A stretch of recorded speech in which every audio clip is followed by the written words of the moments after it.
and to us upon the far side of the Atlantic still was a subject of keen interest.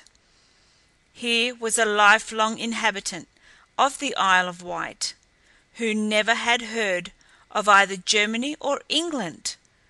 I turned to him quite suddenly with a new question. "What people live upon your mainland?"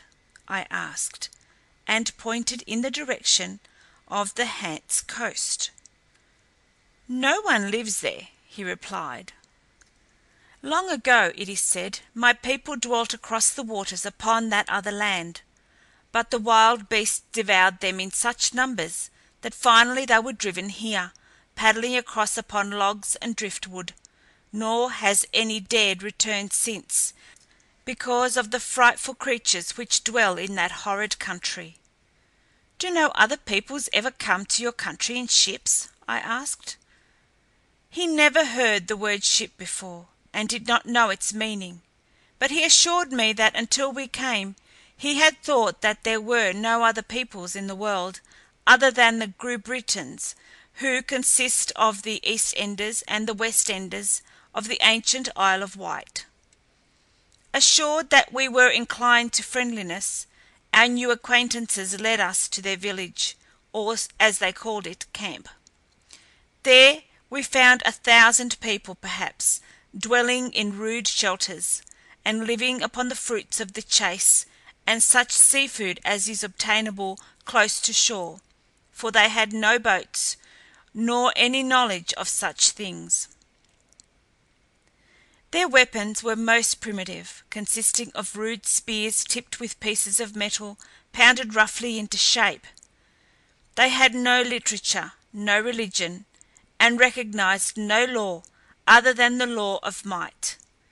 They produced fire by striking a bit of flint and steel together, but for the most part they ate their food raw. Marriage is unknown among them, and while they have the word mother, they did not know what I meant by father. The males fight for the favor of the females. They practice infanticide and kill the aged and physically unfit. The family consists of the mother and the children, the men dwelling sometimes in one hut and sometimes in another. Owing to their bloody duels, they are always numerically inferior to the women, so there is shelter for them all. We spent several hours in the village, where we were objects of the greatest curiosity.